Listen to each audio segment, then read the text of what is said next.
Josh from Cattle Decapitation. I'm here at lovely Hellfest, Clisson, France, and you are watching Metal Wani.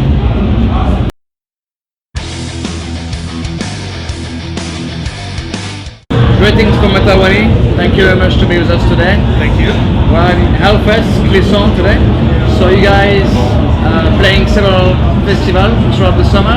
Yeah. I guess that must be fun for you as a performer. Hang out maybe with old friends, stuff. Oh yeah. We always see a ton of people we know, and it's funny. There's some people that they may live like within a couple hours of us, but the only time we see them is over at these certain events. So it's like there's a guy that used to be one of my neighbors that he lived literally a block or two away from me. I didn't see for 2 years except in Europe at festivals. It's weird. Yeah. So yeah, it's a good opportunity to not only play in front of a lot of people, but experience this kind of environment, which is the States just don't have a big festival like this. Maryland Death Fest is doing a very good job. Those guys are building that, very well. But for like this type of thing where there's just all these different, sections and stages and all the art, it's something to experience. Any band you looking forward to see maybe today, or have you seen yesterday? We just got here yesterday. I didn't get to come yesterday. Today, I might be missing some of these bands. I did get to see a little bit of Foreigner, so I was happy. Tomorrow, Migwa, I'm missing them because we're going to be traveling to the next place. I would love to see them. Big Black Hole fan. And then Archgo's playing today. They might be playing right now. I don't know. But Dark Funeral at the end of the night, absolutely. And come on, Twisted Sister. Yeah. The Anthropocene Extinction was without doubt the best album of 2015. It's been a year now, nearly. Yeah, almost in August. Yeah, so practically a year. Yeah. So how has it been to play that worldwide? So what has been the response for the fans? The States has been consistently good the past several years. It's just that we're trying to make up for lost time over here. So it is, every time we come over, it's better than the last. So we just want to try to keep that upward trajectory, and it's been, that album has helped a lot. The past couple, so maybe people like those that might investigate some of our earlier material too, and check that stuff out. It's a different. You definitely hear like this evolution as it goes through those, but it's definitely been our best received. That mono has been our best received too. So just over here, hopefully get people what they want. So after an incredible response from Monolith of Humanities, without fail, once again, the Anthropocene Extinction picked up flawlessly where Monolith left off, if you were. So you guys were aware of the fan expectation as well. So what's going on while writing that? What was on your mind while writing this album? Well, every record we wanted to obviously improve upon the last. We never want to hit cruise control and like, well, let's just do this works for this record. Let's just do the same thing. We were going to take what was successful, we felt at least was successful in the last record, and just try to play up those elements, and then stuff that we felt was less successful, just discard that or just rework it in such a way as to where it's feeding into those other elements. Our goal was pretty much it's always to write the best record we possibly can, and not repeat ourselves. I think Anthropocene was like a honed version of Monolith. Just like here's not to detract from Monolith, but it's also, I feel like with every new record, it's like, well, here's what we wanted to say the last record. So with each one, it's like here's the more perfected version of what we tried to give you before. But I think as long as there's a progression within that, that's successful. You're not just like, well, time to crank out another one. It's been 2.5 years, and then just basically rewrite the same record or try to rewrite whatever record you felt was successful. A lot of bands have those very early in their career, and then it's chasing the dragon, trying to get back to that. I feel that we just keep progressing and getting better with each record. So I'm thankful that we, I don't want to say we're rough, but just had that sort of progression instead of we had that initial inspiration and then just kind of well, beat the dead horse for the rest of the time. So I'm kind of pleased how that turned out, or is turning out. Hopefully continues. So the album feels even more powerful and cozy than the last one, marking a real maturation from the band writing as well. So with the likes of Dave Otero, behind the mixing board, you can't go wrong, I guess, really. Yeah. So how was it to work with him? Dave's great. I mean, we love that guy to death. You know, he has that thing that engineers, producers have, where that good ones do, where you can be tracking and in other environments to be like really tense and you're just like nervous. He makes it easy. You know, even if you're working on some really technical, hard to nail part, just his commentary, his critique of what you're doing is always. It may not be positive what he's saying, but it ends up in a positive place because of how he conveys it to you. So it's, if obviously, being comfortable with recording is the ultimate, if you're tracking, he definitely nurtures that, So you can nail that part, or you can put yourself in this creative space where the material excels because of that, which I think is his most valuable asset. I mean, yes, he's a great engineer producer. I mean, you hear stuff sounds great. People, bands he does, but just to put you in that comfortable space and be able to bounce things off creatively, perfect.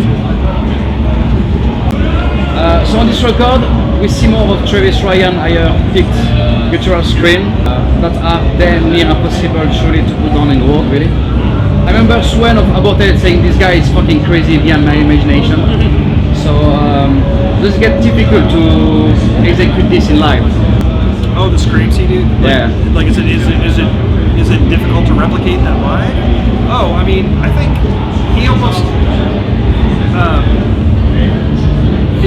I think Travis is he tried to get the studio to have as much almost like a live feel as possible, because he felt like live he has that sort of adrenaline and that energy, and you're almost in his way he's playing the PA, because it's there's the room and how it echoes and it affects how he kind of vocalizes things.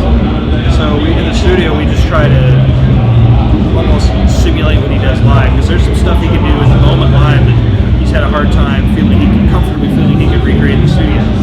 So the stuff that's on the record that sounds like crazy, usually there's certain screams or just these prolonged, agonies, these growls that he's trying to get in the studio that he does live. The studio is just the perfected version of what he's going for with that. So yeah, he almost he just keeps trying to be able to do stuff live. He does stuff in the studio that he does live. So it's kind of the opposite, as opposed to everyone trying to do it perfectly what they did in the studio.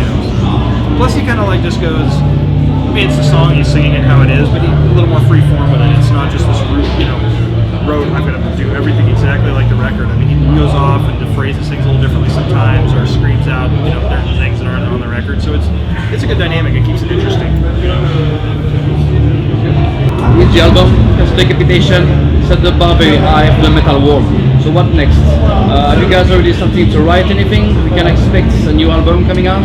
We haven't started writing anything yet. This tour cycle will keep us out until we'll probably conclude with it, I'd say. I mean, it all depends. Sometimes you get offers and you're like, well, guess we're doing this, But we already scheduled to do festivals next summer. We have some that we've confirmed.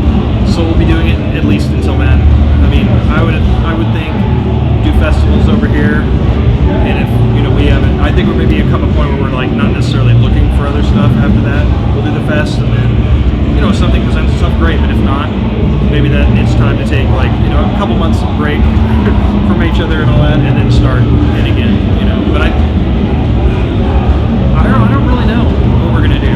Last time with after Monolith before the new record, it's we're just go out there, clean and mean, make it super to the point, concise songs.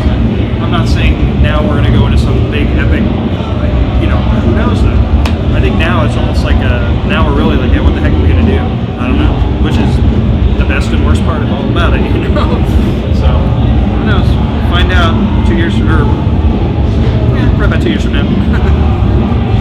Now, recently, voice singer Christina Grimmie was shot dead in Orlando. This is another incident after Dimebag Darrell.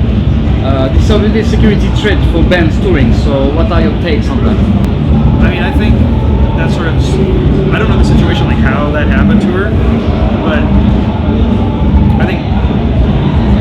I think it really kind of mostly hit home when the whole Dimebag thing happened, because we were on tour actually when that happened, and I think we just walked off stage there were other people on the tour that were all on their phones, like, it's like, well, bands on tour, everyone's always on their phone anyway, but this was a very, like, intense, no one's texting, everyone's talking. It just kind of had this really intense vibe, and we walked off the stage, we're like, oh. It just had this thing, it's like, something must have happened, And then, of course, someone runs up, dude, did you hear? And we're like, oh, okay, what's this about? Because we knew, like, Dimebag got shot on stage and died. Oh my gosh, So I think that was the pivotal event to get us thinking more about, like, you never know.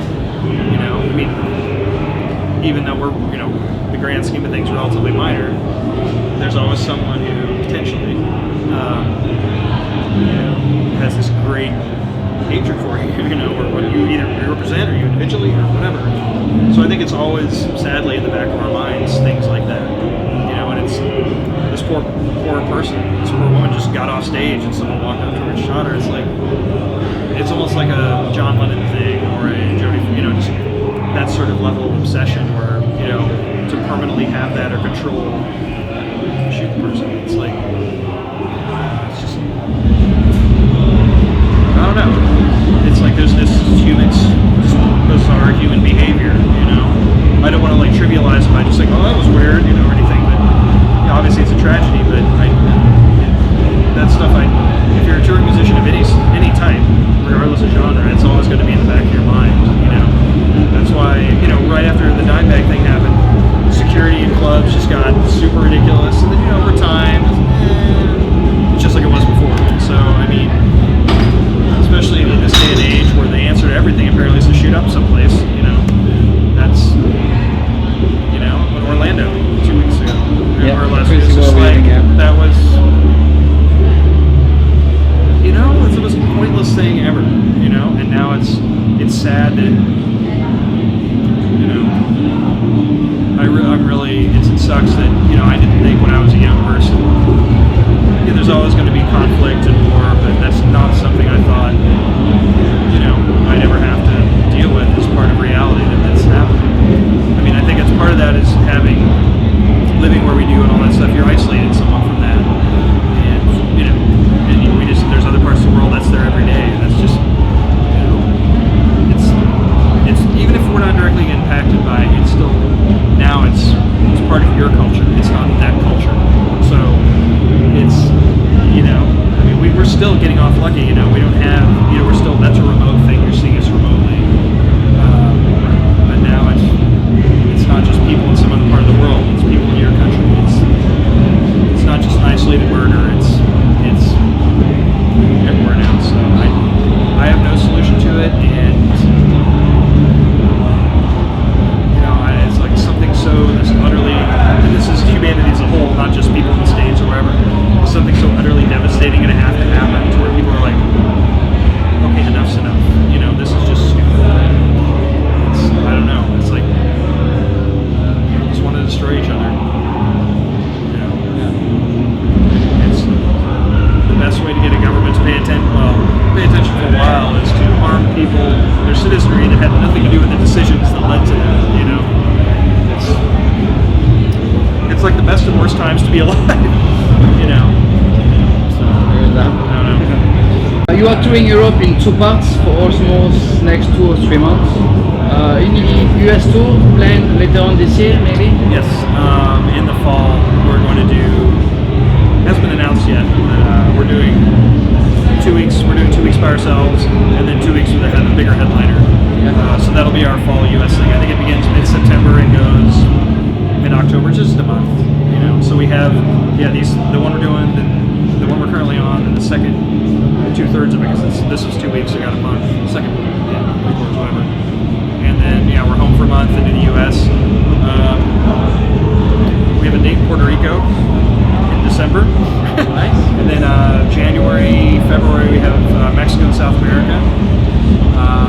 Probably another US tour between then and festival season here again. And then after that, who knows? We're trying to get Australia and New Zealand in there somewhere, but that we don't have a solid time frame for that yet. So India, perhaps? What's that? India, perhaps? I don't know. I mean, if we're over, we had at one point in time offers to do India, China, and Southeast Asia, Malaysia, Thailand, and Indonesia, so maybe that'll happen. I don't know. That would be cool. Another Finish off. Do you have anything to say to your Indian fans? Well, we hope to get there someday, and thank you for like even remotely supporting us and checking out the music, and that's what it's about, Greatly appreciate it, just having that international kind of camaraderie through music and people appreciating us, putting it out there, and just love of metal, I guess you could say. Thank you very much for your time. Yep, thank you.